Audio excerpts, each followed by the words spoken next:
Take one. Hello, I'm Robyn Hitchcock and I'm in Genville.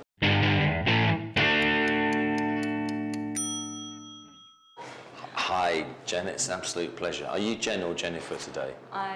Today I'll be Jennifer. Okay. So, are you a bigger fan of cooking or eating? Well, I started by eating. There's no denying it. But I've worked my way gradually back to preparing food, and I suppose a certain amount of that does involve cooking, yeah. Yeah. And so what do you like to cook? Pretty much everything I cook starts with the base of garlic, onions, and oil. You know, olive oil, Italian olive oil.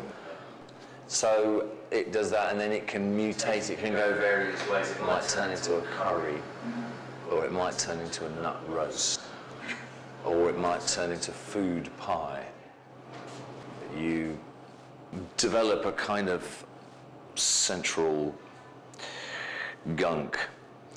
In my case, it's a non-meat gunk, because I don't eat meat or anything.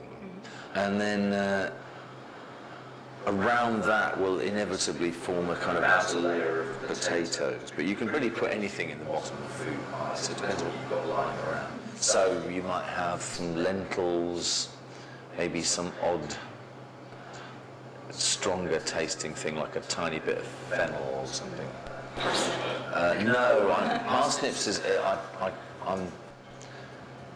parsnips don't work for me.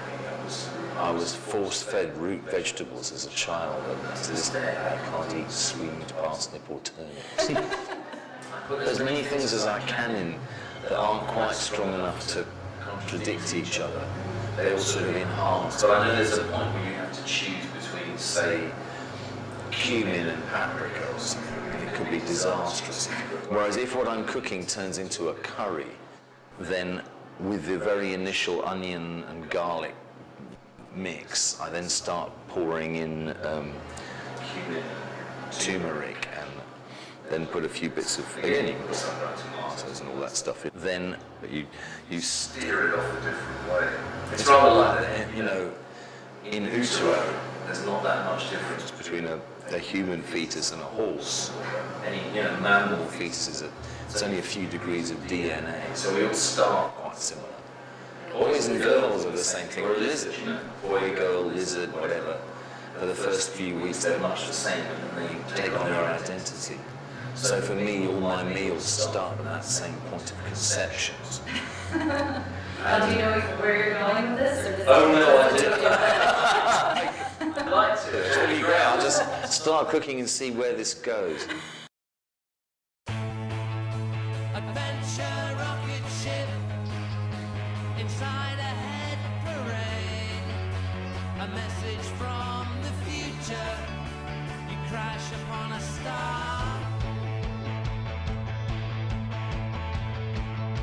Attention rocket ship. A message from the grave. You rock me like a pharaoh. I hear you in my voice.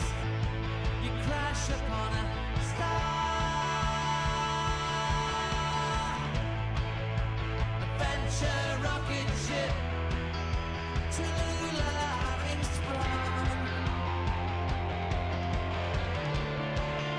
I wait for you to come.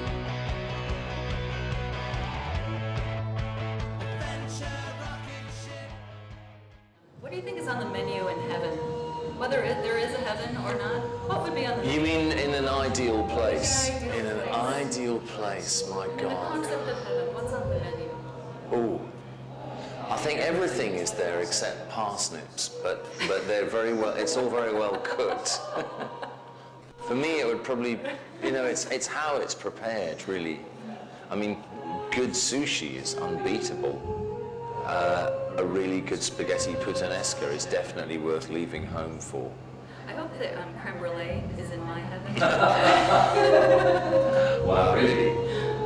That little crunch that It you is. get through to get to the creamy part, it's that tactile. Yes. And the combination.